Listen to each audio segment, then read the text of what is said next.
ஜனநாயக திருவிழாவின் ஹீரோக்களான வாக்காளர்களை தேடி தமிழ்நாட்டின் மூளை முடுக்கெல்லாம் மக்களோடு பயணிக்கிறது உங்கள் புதிய தலைமுறை.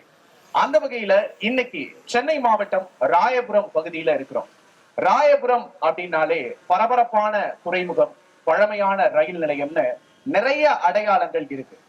நாம இப்ப நிக்கக்கூடிய இந்த ராபின்சன் திடலுக்கு கூட வரலாற்றுல ஒரு முக்கியமான இடம் இருக்கு. இந்த ராயபுரம் சென்னையோட ஹார்ட் ஆஃப் த சிட்டி மட்டும் இல்லாம தமிழ்நாட்டு அரசியல்லையும் ஹாட் சீட் அப்படின்னே சொல்லலாம். இந்த ராயபுரத்தோட பிரச்சனைகள் என்ன, மக்களோட மனசுல என்ன இருக்கு, மக்களோட கோரிக்கைகள் என்ன அப்படின்னு மக்கள் கிட்ட பேச போறோம். வாங்க பேசலாம். நான் ராயபுரம் ஷேக் மேஸ்ரி தெரு, உசேன் மேஸ்ரி தெரு, பாகிஸ்தானை சேர்ந்த ரெசிடென்ஷியல் வெல்ஃபேர் அசோசியேஷன் சேர்ந்த ஒரு நிர்வாகி. மின்சாரத்துறையில் நமது பகுதியில் புதிய மின்மாற்றி பெரும் பொருளாதார செலவு செய்த பின்பு மின்தடை இன்னும் குறையவில்லை.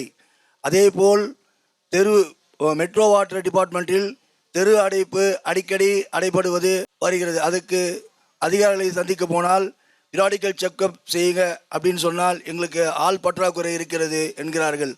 அதேபோல் வீட்டு அடைப்பு என்று வந்தால் அதிகமான ரூபாய் 500 முதல் 1000 வரை கேட்டு சரி செய்திருக்கிறார்கள். கார்ப்பரேஷன் துறை அதே மாதிரி சாலை பராமரிப்பு மிக மோசமாக. புதிய வீடு கட்டும்போது இணைப்பு வழங்குவதற்கு பெரும் தொகை செலுத்தியும் பராமரிப்பு இல்லை. ஸ்பீட் பிரேக்கர், பள்ளமேடு சரி செய்வது மற்றும் நாய் தொல்லை மிக அதிகமாக உள்ளது. காவல்துறையில் பெரும் குறை உள்ளது. போதை பழக்கம் மிக அதிகரித்து உள்ளது. தெருக்களில் மிக சாதாரணமாக கஞ்சா வாசனையே வரும் அளவுக்கு போதை பழக்கம் உள்ளது. குறிப்பிட்டு இந்த இடத்தில் தான் கஞ்சா அடிக்கிறார்கள், கஞ்சா விற்கிறார்கள் என்று சொல்ல தேவையில்லை. அந்த அளவுக்கு போதை பழக்கம் மிக அதிகமாக உள்ளது. நன்றி நன்றி. இந்த வாய்ப்புக்கு நன்றி சொல்லி வருகிறேன். வாய்ப்புக்கு நன்றி. என்னோட பெரிய குறை என்னன்னா, எம்சி ரோடுன்றது ஒரு பெரிய தெரு. இந்த தெருக்குள்ளே 600லேருந்து 700 பேர் வாழ்வாதாரம் நடத்திட்டு இருக்காங்க. இந்த இடத்துக்கு ஸ்மார்ட் சிட்டி திட்டம் அவசியமே அற்றது. ஒரு இடத்த அழகுபடுத்துறது முக்கியமா, 700 குடும்பம் சாப்பிட்றது முக்கியமானு கேட்டால் சாப்பிட்றது தான் முக்கியம். இந்த தெருக்கு அழகுபடுத்துறன்ற பேரில் வியாபாரிகள் எல்லாரையும் கஷ்டப்படுத்திட்டு இருக்காங்க. இந்த ஒரு திட்டத்தை கேன்சல் பண்ணி 700 குடும்பத்தை வாழ வைக்கணும்ன்ற ஒரே கோரிக்கை. மற்றபடி மட்டும் இல்லாம உங்களுக்கு உட்கட்டமைப்பு மேம்படும் இல்லையா? ஸ்மார்ட் சிட்டி வந்தா உட்கமைப்பு மேல்படுத்துங்க, ஆனா வாழ்வாதாரத்தை வழி பண்ணிட்டு பண்ணுங்க. 700 குடும்பம் அங்க பொழைச்சிட்டு இருக்காங்க. 20 வருஷம் 25 வருஷமா வியாபாரிகள் வாழ்ந்துட்டு இருக்காங்க. அவங்களுக்கு என்ன வழியோ அதை பண்ணி கொடுத்துட்டு நீங்க அழகுபடுத்துங்க. யாரும் அழகுபடுத்துறத வேண்டான்னு சொல்லல, அதை தடுக்கவும் சொல்லல. இவங்களுக்கு என்ன வழின்றதை பண்ணி கொடுத்துட்டு பண்ணுங்க, நாங்க வேணான்னு சொல்லல. இது ஒரு பெரிய பிரச்சனையா இருக்கு. எல்லா சந்துக்குள்ளேயும் கஞ்சா, மது விடிய காலையில டைம்லயே கிடைக்குது. நீங்க 1000 ரூபாய் உரிமை தொகை கொடுத்துட்டு 10,000 ரூபாய் எங்க குடும்பத்துல இருந்து எடுக்கிறீங்க. இது எங்களுக்கு வேண்டாம். இந்த கஞ்சாவை ஒழிக்கிறதுக்கும் பாட்டிலுங்களை விடிய காலையில் விற்கிறதுக்கும் தடுக்கிறதுக்கு என்ன வழின்றத இந்த 2 ஸ்கீமை எங்களுக்கு பண்ணி கொடுங்க சார். கல்மண்டபம் குடியிருப்பு நல சங்கம் சார்பாக தம்புலைனு, மாரியம்மன் கோயில், குப்புசந்து, போலீஸ் குவார்ட்டர்ஸ் இதெல்லாம் சேர்ந்த ஒரு குடியிருப்பு நல சங்கம். ஸோ அங்கே என்னென்னா கரண்ட்டு பிரச்சனை பெருசாக இருக்குது. ஸோ அங்கே என்னென்னா இப்போ இந்த வெயில் காலத்தில் நேற்று கூட அது ஆரம்பிச்சிச்சு. இந்த கரண்ட்டு பிரச்சனைக்கு வர்ற எம்எல்ஏ யாராவது செலக்ட் பண்ணாலும், எந்த கட்சி சேர்ந்து செலக்ட் பண்ணாலும், இந்த கரண்ட்டுங்கிறது ராயபுரத்தில் மிகப்பெரிய ஒரு தொந்தரவாக இருக்குது. அந்த வர்ற எம்எல்ஏ, புதிய எம்எல்ஏக்கு நாங்கள் வைக்கிற கோரிக்கை கரண்ட்டு பிரச்சனை. ரெண்டாவது ரோடெலாம் நம்ம வெஸ்ட் மாதாக்கு ஸ்ட்ரீட்டு, ஷேக் தெரு, ஈஸ்ட் கல்மான் ரோடெலாம் நோண்டி போட்டிருக்காங்க. அது என்னென்னா இந்திரா நகர் வரைக்கும் அது குடிநீரை கொண்டு போகிறது அங்கே உள்ள மக்களுக்கு, சில மக்களுக்கு தேவை தான். பட் ஆனால் அது நாங்கள் குடிநீர் அந்த கால்வாசியில் கேட்டால் கூட இப்போ எங்களால் பட்ஜெட்டில் சீக்கிரம் பண்ண முடியாதுன்னு சொல்கிறாங்க. அங்கே போய் பார்த்தீங்கன்னா தெரியும். அங்கே உள்ள ஸ்கூலை பார்த்தீங்கன்னா Kevin's school, Urdu school, Maria, Dhanalakshmi, saint Peter's, பல ஸ்கூல் பிள்ளைகள்லாம் ரொம்ப பாதிக்கப்படுற ஒரு ரோடு டிராஃபிக் டேமேஜ். இது ஒன்று. அடுத்தது அங்கே உள்ள ஒரு அஃபென்ஸ்லாம் எதுவும் நடக்காத ஒரு ஈஸ்ட் கல்மன் ரோட்டில் சென்ட்ரலில் இருக்கிற டிராஃபிக் கண்ட்ரோலோட கமிஷன் ஆஃபீஸுக்கு ஒரு கேமரா இருக்குது, பெரிய கேமரா. அந்த கேமரா கிட்டத்தட்ட ஒரு 6 மாதமாக ஒர்க் பண்ணலை. அதில் ஏற்கனவே அங்கே இருந்தெல்லாம் ஒரு ஆட்டோவில் கூட இந்த பேட்டரிலாம் கைட்டு போயிருக்காங்க. ஸோ எங்களுக்கு ஒரு குரூப்பில் அந்த கமிஷன் ஆஃபீஸுக்கும் அந்த பற்றி நிறைய பேர் பதிவு பண்ணோம். நோட்டன்னு போடுறாங்க. ஒரு 4 நாள் முன்னே N2லேருந்து ஒரு அம்மா எஸ்ஐ ஃபோன் பண்ணி சார் அது ரிப்பேர் பண்ண முடியாதுன்னா ரிப்பேர் பண்ண முடியாதுன்னா அங்கே உள்ள ஸ்கூல் பிள்ளைங்க அஃபென்ஸ் நடக்கிறதுலாம் யார் எல்லாம் பாதுகாப்பாங்கிறதுக்கு முடியாதுன்னாங்க. ஸோ இந்த வகையில் புதிய தலைமை சார்பாக இந்த 2 கோரிக்கை வச்சுக்கிறோம். நாங்கள் யாரையுமே அரசியல் ப்ளம் பண்ணல. தேங்க்யூ. இந்த பக்கம். வணக்கம், என் பேர் ருக்மணி. நான் அருணோதயா என்ஜிஓவில் ஒர்க் பண்ணுறேன். எங்கள் பகுதி வந்து மாடல் லைன் பகுதி தான். எப்போ பார்த்தாலும் எங்கள் பகுதியில் வந்து ட்ரைனேஜ் அடைப்பு தான் சார் இருக்கும். கம்ப்ளைண்ட் பண்ணுவோம், வருவாங்க, செய்வாங்க. அவங்க செஞ்சுட்டு போகிற திருப்பி மறுநாளே அதே மாதிரி ஆகும். அதே மாதிரி அடைப்பு நாங்களும் சொல்லின்னு இருக்கிறோம். நான் அங்கே வந்து கிட்டத்தட்ட ஒரு 45 வருஷமாக அந்த ஏரியாவில் இருக்கிறேன். நான் வந்து எப்போ போட்டாங்கன்னு தெரியல அந்த மெயின் ட்ரைனேஜ் இது குழாய்கள். திருப்பி நாங்களும் எத்தனையோ ஒரு மனு எழுதி கொடுத்துருக்கோம். அந்த லைனை மாற்றலை, முக்கியமாக அந்த மெயின் லைனை மாற்றலை. இப்போ அவங்கவுங்க சின்னதாக லைன் கொடுத்துருக்குறாங்க. இருந்தாலும் மெயின் லைனை கிளியர் பண்ணிட்டா எங்கள் பகுதியில் வந்து இந்த ட்ரைனேஜ் அடைப்பு கொஞ்சம் குறைவாக இருக்கும். அதுவும் இல்லாமல் ஒரு சொன்ன மாதிரி போதை, சின்ன குழந்தைங்களேருந்து சின்ன குழந்தைங்க ஒரு சொல்லப்போனால் 5th ஸ்டாண்டர்ட் குழந்தையிலேருந்தே இந்த போதைக்கு அது ஏதோ விதவிதமாக வந்திருக்கு போதை. கிட்டத்தட்ட ஒரு 65 விதமான போதை பொருட்கள் இருக்குன்னு குழந்தைங்களே சொல்கிறாங்க. நாங்கள் ஸ்கூலில் போய் இதை பற்றி பேச போனால் குழந்தைங்க விதவிதமாக ஏதோ சாக்லேட் பேர் சொல்கிற மாதிரி போதை பொருளை சொல்கிறாங்க. எப்படி அது இவ்வளோ விற்கிறாங்கன்னு எங்களுக்கும் புரியல. நாங்களும் எவ்வளோ அவேர்னஸ் கொடுக்குறோம், எவ்வளோ குழந்தைங்களுக்கு சொல்லி கொடுக்குறோம். அப்படியே அந்த போதைங்கிறது வந்து ரொம்ப நம்ம இடத்துல வந்து ரொம்ப தலைவிரிச்சு ஆடுது. அந்த போதை பழக்கத்தை முற்றிலுமாக போக்கணும். சின்ன குழந்தைங்கள்லேருந்து எப்போ அடுத்த ஜென்ரேஷன்லாம் நினச்சி பார்த்தா பயமாக இருக்குது. இப்போ இருக்கிற குழந்தைங்க அடுத்த இன்னும் ஒரு 10 வருஷம் போனால் அவங்க நிலமெல்லாம் என்ன ஆகும், எப்படி இருப்பாங்க அவங்க?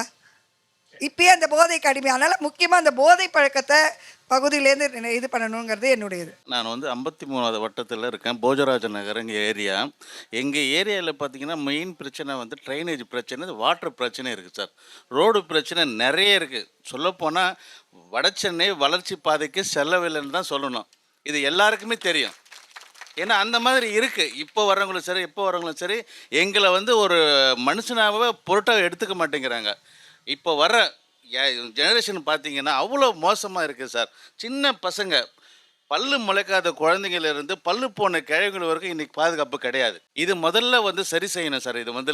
இது கவர்மெண்ட்டுக்கு முதல்ல எடுத்துகிட்டு பண்ணணும் சார். இது இப்படி ஒரு நிகழ்வை முன்னெடுத்த புதிய தலைமுறை தொலைக்காட்சிக்கு முதல்ல நன்றியை தெரிவிச்சுக்கிறோம். இந்த தொகுதி ராயபுரம் தொகுதியில் இன்னும் அடிப்படை வசதிகளே இல்லாத நிறைய இடங்கள் இருக்கு. இன்னும் கழிப்பட வசதி இல்லாத பல இடங்கள் ராயபுரத்துல இருக்குது. அதே மாதிரி இன்னும் பல இடங்கள்ல குடிநீர் வசதி இல்லாம இருக்குது. அதே மாதிரி இந்த மக்கள் இன்னும் ஏழ்மை நிலையிலேயே தான் இருக்கிறாங்க. குறிப்பா ஒரு விஷயம் சொல்றேன், பொதுவா தான் சொல்றேன். இந்த தொகுதிக்கு ஒரு தலைவர் வராரு.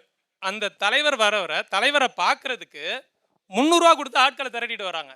300 ரூபாய்க்கு என் மக்கள் அடிச்சுட்டு பிடிச்சிட்டு வந்து நிக்கிறாங்க. அந்த ஏழ்மை நிலை மாறணும். அதிகப்படியாக பார்க்குற மாதிரி இருக்குது. நான் இந்த தொகுதியில் இருக்கிறனால தேவையான சரியான வேலை வாய்ப்பை உருவாக்கி கொடுக்கல. அதுதான் ஒரு பெரிய காரணம். படித்த பிள்ளைங்களுக்கும் சரியான வேலை வாய்ப்பு இங்கே இல்லை. நான் 48 பால்டிபோ பிறந்ததுலேருந்து 5 தலைமுறையாக நாங்கள் அங்கே தான் வசிச்சுன்னு வந்தோம். மாட்டுக்கொட்டா மாட்டோட மாடாக நாங்கள் வாழ்ந்துன்னு வந்தோம். நாங்கள் வந்து எங்களுக்கு கிட்டத்தட்ட 4 தலைமுறை மின்சாரமே காணாமல் இருந்தோம். 5வது தலைமுறை எங்கள் தலைமுறை. நாங்கள் கரண்ட் வாங்கினோம், எங்களுக்கான ஒரு ரோடு வாங்கணும், எங்களுக்கான ஒரு குழா வசதி வாங்கணும். அப்போ நாங்கள் எவ்வளோ கஷ்டப்பட்டு இருந்திருப்போம், எவ்வளோ குறையோடு இருந்திருப்போம். நான் எந்த கட்சி சார்ந்த தலைவரையோ நான் குறை சொல்ல விருப்பப்படலை. நாங்கள் பட்ட கஷ்டத்தை தான் நாங்கள் சொல்கிறோம்.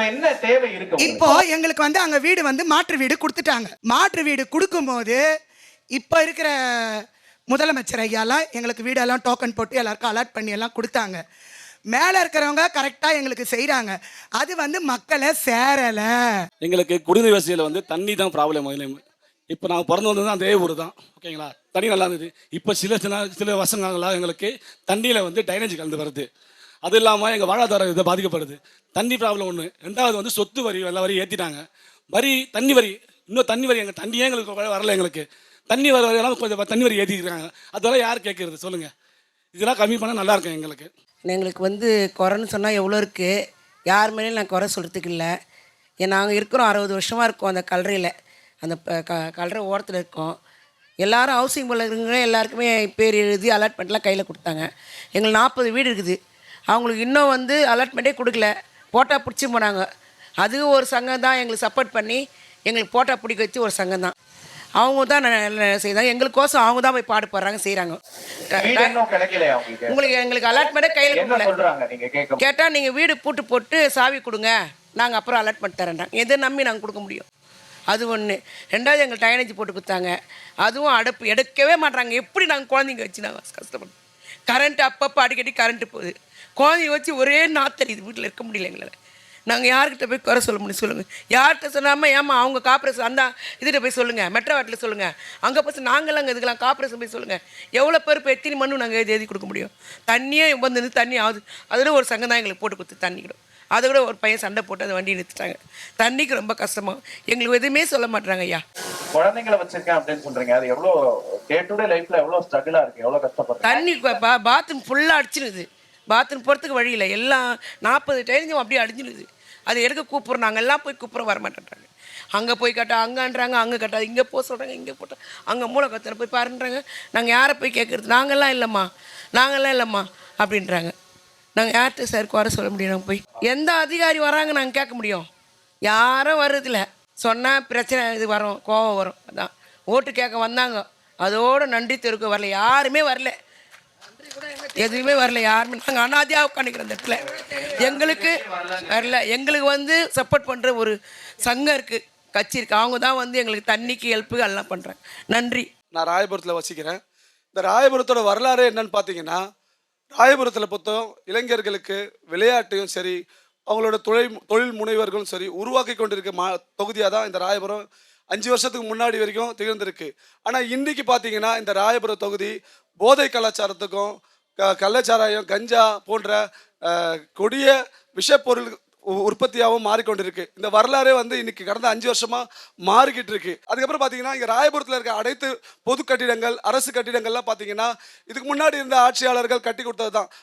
ஜெயலலிதா அம்மா பேர் இருக்கும், ஜெயக்குமார் அண்ணா பேர் இருக்கும். இப்போ இருக்கவங்க பார்த்தீங்கன்னா ஒரு பொது கட்டிடம் கட்டி தரல, ஒரு கழிப்பட வசதி கட்டி தரல, மக்கள் தேவைக்கான எந்த ஒரு தேவைகளையும் பூர்த்தி செய்யலை சார். நான் ராயபுரம் மாடல் லைன் தொகுதியிலேருந்து பேசுகிறேன். மாடல் லைன்லேருந்து ஏரியாவில் பார்த்தீங்கன்னா நிறைய பெண்கள் டிகிரி முடிச்சுட்டு வேலை இல்லாமல் ரொம்ப கஷ்டப்படுறாங்க. அதே மாதிரி பார்த்தீங்கன்னா குழந்தை இல்லாமல் அவங்க வீட்டுக்காரர் இறந்துட்டு அவங்க மட்டும் தனியாக கஷ்டப்பட்டு குடிச்சிட்டு கஞ்சா அடிச்சுட்டு சீக்கிரமாக செத்துடுறாங்க. அவங்க பிள்ளைங்கள தனியாளாக நின்று ஒரு லேடி அவங்கள கஷ்டப்பட்டு படிக்க வைக்கிறாங்க, எல்லாமே பண்ணுறாங்க. அதுக்குமே ஒரு முகாம் மாதிரி போட்டு ஏரியாவாக இந்த மாதிரி கஷ்டப்படுறவங்களுக்கு இந்த வர அரசியல் அவங்களுக்கு எதனா ஒரு உதவி பண்ணோம் சார். அந்த மாதிரி எதுவுமே பண்ண மாட்டேன்றாங்க சார். அதை பண்ணணும் முதல் முக்கியமாக. அதுக்கப்புறம் எங்கள் ஏரியாவில் பார்த்தீங்கன்னா மெட்ரோ வாட்டர் தண்ணி காவா தண்ணி கலந்து வருது. அது எவ்வளோ நாளாக நாங்கள் சொல்லிட்டு இருக்கோம். அதுவுமே சரியாக அந்த டைம் வரையும் பார்க்குறாங்க, மறுபடியும் அது இதுவாகுது. அதையும் பார்க்கணும். தண்ணியும் சரியாக வரமாட்டேங்குது, அதையும் பார்க்கணும். இந்த எம்சி ரோடு ஸ்மார்ட் சிட்டி பண்ணியிருக்காங்க ஐயா. இருக்கிறது 60 அடி ரோடு தான். அதில் 30 அடி தான் ரோடு போட்டிருக்காங்க. 20 அடி இந்தாண்ட பிளாட்ஃபாரம், அந்தாண்ட 10 அடி பிளாட்ஃபாரம் ஆகிடுச்சு. இந்த 20 அடியில் பார்த்தீங்கன்னு கேட்டிங்கன்னா ஃபுல்லாக 2 வீலர் பைக்கு, ஆட்டோ இவங்க நிறுத்திடுறாங்க. இதுக்கு முன்னாடி என்னென்னு கேட்டிங்கன்னா இந்த இந்திக்காரங்க கொம்பில் துணி வச்சுட்டு நிற்கிறது, இந்த பால் கடும்பு விற்கிறது, அவங்க குரூப்பு நிற்கிது. ஆளுங்க போகிறதுக்கு வழியே கிடையாது. ஒரு பைக்கு போனால் ஒரு பைக்கு வரமாட்டேங்குது. ஒரு எமர்ஜென்சி ஒரு ஆட்டோவில் அடிபட்டு இட்டுட்டு வராங்கன்னா கூட அந்த வண்டி வர்றது ரொம்ப கஷ்டமாக இருக்குது. ஏன்னா இங்கேருந்து ஜிஆர்டி வரைக்கும் தான் அந்த வண்டி போகிறது வர்றது. அதில் ரைட்டில் திரும்பிடுறாங்க, லெஃப்ட்டில் திரும்பி எப்படி எடுத்துகிட்டு போகிறாங்க. இதை அந்த 2 வீலர் பைக்கை எங்கேயாவது ட்ரான்ஸ்ஃபர் பண்ணி கொடுத்துட்டு மக்கள் நடக்கிறதுக்கு முறையான பார்க்கிங் வசதி வேணும். அதை செய்து கொடுத்தா போதும். 2016 கண்டன் டவுன் சொல்லிட்டு அங்கே 2016 அன்னைக்கு இருந்த காலகட்டத்தில் ஆட்சியாளர் மழைநீர் கால்வா பண்ணி கொடுத்தாங்க. இது வரைக்கும் அந்த மழைநீர் கால்வாயில் தூரே வரல. அதே போல் மூலகுளத்தில் குடிசை மாற்ற குடியிருப்பு கட்டி கொடுத்தாங்க. இது வரைக்கும் ரோடே போடல. அதே போல் 2016 அன்னைக்கு இருந்த ஆட்சியாளர்கள் ஸ்டாலின் நகர், மூலகுளத்தில் ஸ்டாலின் நகர், கெனால் தெரு எல்லாத்துக்கும் குடிநீர் பைப்பு போட்டு கொடுத்தாங்க. இது வரையும் அதுக்கு கரெக்டான ஒரு இது பண்ணல. இந்த ஏரியாவில் எந்த அடிப்படை வசதியும் எங்களுக்கு இது வரைக்கும் செஞ்சு கொடுக்கல. பாதி தெரு போட்டிருக்காங்க, பாதி தெரு அப்படியே விட்டுட்டாங்க. தண்ணி குழாயில் வருந்தா ஒரே சாக்கடை வாடை.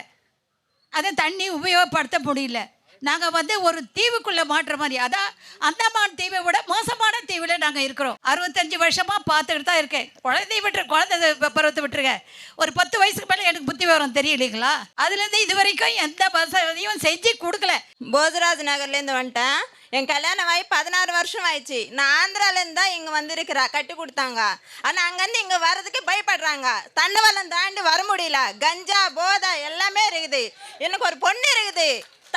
8 ஆயிடுச்சுன்னா, சாயங்காலம் 8 ஆயிடுச்சுன்னா தண்டவாளம் தாண்ட முடியல. அது சரி பண்ணுறதுக்கு யாருமே இல்லை. இது இப்ப நான் வர ஆட்சியிலன்னா சரி பண்ணணும்னு கேட்கிறேன். என்ன கேட்டிங்கன்னா நம்ம சகோதரிலாம் சொன்னாங்க இந்த ஸ்மார்ட் சிட்டி அதெல்லாம் நீங்கள் சொன்ன மாதிரி வரவேற்கத்தக்கது தான். 3 வருட காலமாக ரோட்டை நோட்டி போட்டு இதில் பெரிய பிரச்சனை என்ன தெரியுங்களா? ஸ்கூல் ஜோன் ஃபுல்லாக 6 மணி ஸ்கூல், PAK பழனிசாமி ஸ்கூல், அதே போல் KCS தனலட்சுமி, எப்படி லைனாக பள்ளிக்கூடங்கள் நிரம்பிய பகுதி. இந்த இடத்துல காலையில் பிள்ளைகளை பள்ளிக்கூடத்துக்கு விடுறதுக்கு வேலைக்கு போகிறதுக்கு மகளிர்கள் வந்து எவ்வளோ சிரமப்படுறாங்க தெரியுங்களா? சொல்லி மாளாது சார். அதாவது பார்த்தீங்கன்னா இங்கே இருக்கவங்க எல்லாருமே 25 வருஷமாக பிரச்சனை இருக்குது, 16 வருஷமாக பிரச்சனை இருக்குது, 3 தலைமுறையாக பிரச்சனை இருக்குது. இந்த 25 வருஷம் யார் இருந்தாங்க பார்த்தீங்கன்னா யாரோட பிரச்சனைன்னு தெரிஞ்சிடும். இப்போ வந்த ஆட்சியில் இந்த கவர்மெண்ட்டுக்கு நாங்கள் இந்த டர்ஃப் வேணும், இது ரூஃப் வேணும் கேட்டோம், கவர்மெண்ட்டுக்கு மண்ணு கேட்டோம், எல்லாமே கொடுத்துருந்தாங்க. இப்போ அடிஷ்னலாக டர்ஃபு கேட்டிருக்கோம், அதையும் கொடுத்துருவாங்க. இவங்க சொல்கிறது எல்லாமே 25 வருஷம் பிரச்சனை. இது எல்லாமே இந்த 3 வருஷத்தில் சரி பட்டுன்னு வருது. இது சரி பண்ணிவிட்டு இன்னொரு 5 வருஷம் இருந்தால் 2.0ல மொத்தமாக மாற்றிடுவாங்க. சார் நான் ஸ்ரீனிவாசபுரம் சார். இந்த கண்ணன் தெரு ஒயின் ஷாப் ஒன்று இருக்குது சார். அந்த ஒயின் ஷாப்னால நிறைய அஃபென்ஸ் நடக்குது.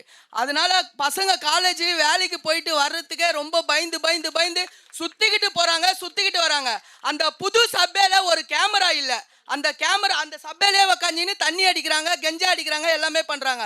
அதனால பெண் பிள்ளைகள் ஆஃபீஸ்க்கு காலேஜுக்கு போயிட்டு வர்றதுக்கு பயந்து வராங்க. அவங்க வீட்டுக்கு வந்து சேர்ந்து ஃபோன் பண்ணுற வரைக்கும் எங்களுக்கு நிம்மதி இல்லை சார். இங்கே என்னன்னா மீனவர்களுக்கான கோரிக்கை மட்டும் யார் வந்தாலும் சட்டமன்றத்தில் பேச வேண்டிய ஒரு 6 கோரிக்கை. ஒன்று வந்து பார்த்தீங்கன்னா ஏற்கனவே மண்டல் கமிஷன் வந்து மீனவர்களை பழங்குடியினர் பட்டியலில் இணைக்கணும்னு சொல்லியிருக்காங்க. இப்போ அதுக்கான தீர்மானத்தை சட்டமன்றத்தில் நிறைவேற்றணும்னு கேட்டுக்கிறோம். ரெண்டாவது பார்த்தீங்கன்னா 60 வயது கடந்தவர்களுக்கு இது வரைக்கும் மீனவர்களுக்கு மட்டுமே வந்து நலவாரியத்தில் இது வரைக்கும் நமக்கு ஓய்வூதிய பென்ஷன் கொடுக்கல. அப்போ அவங்களுக்கான ஒரு 3000 ஓய்வூதிய பென்ஷன் கொடுக்கணுங்கிறதும் அவங்களுக்கான தனி நலவாரியம் அமைத்து செயல்படணுங்கிற கோரிக்கை 2. மூணாவது பார்த்தீங்கன்னா அவங்களுக்கு அடிக்கடி வந்து மீன் பிடிக்கிற வலைகள் வந்து அவங்களுக்கு அருந்துரும். அப்போ அவங்களுக்கு விலை இல்லாத மீன்பிடி வலைகள் வழங்குறதுக்கான திட்டத்தின் அடிப்படையில் அவங்களுக்கு அந்த வலைகள் வழங்கணும் அப்படிங்கிறது தான். விசைப்படகு மீனவர்களுக்கு பார்த்தீங்கன்னா ஒரு 3000 லிட்டர் வந்து அவங்களுக்கு மானியம் வந்து வழங்கணும் டீசல் அப்படிங்கிற கோரிக்கையை முன்வைக்கிறோம். அடுத்தது மீன்பிடி தடைக்காலம் பார்த்தீங்கன்னா நமக்கு ஒரு 61 நாள் இருக்கும். அப்போ அந்த 61 நாளுக்கும் ஒரு நாள் 500 ரூபாங்கிற வீதத்தில் அவங்களுக்கு வந்து ஒரு 30,500 ரூபாய் கொடுக்கறதுக்கான திட்டத்தை வந்து அமுல்படுத்தணும் அப்படிங்கிறது தான். அதே மாதிரி தமிழக கடற்கரை ஓரமாக இருக்கக்கூடிய கிராமங்களில் மருத்துவமனைகள் அமைக்கணும் அப்படிங்கிறது. அதே மாதிரி கேரளாவில் பார்த்தீங்கன்னா மீனவர்கள் மாட்டிக்கிட்டாங்க அப்படின்னா அவங்களுக்கான ஆம்புலன்ஸ் வந்து இருக்குது, கடலோர ஆம்புலன்ஸ், ஆழ்கடல் ஆம்புலன்ஸ். அதை வந்து தமிழகத்தில் நிறைவேற்றணுங்கிற இந்த 6 கோரிக்கைகளை நாங்கள் முன்வைக்கிறோங்கிறது. நன்றி. இன்னைக்கு சென்னை மாவட்டம் ராயபுரம் பகுதியில மக்களுடன் புதிய தலைமுறையாக மக்களோட கோரிக்கைகள் என்ன அப்படிங்கறத கேட்டோம். நிறைய விஷயங்களை மக்கள் பகிர்ந்துகிட்டாங்க. இவை அனைத்தும் நிறைவேற்றக்கூடிய ஒன்றுதான். மீண்டும் மற்றொரு பகுதியில சந்திப்போம். இது மக்களுடன் புதிய தலைமுறை.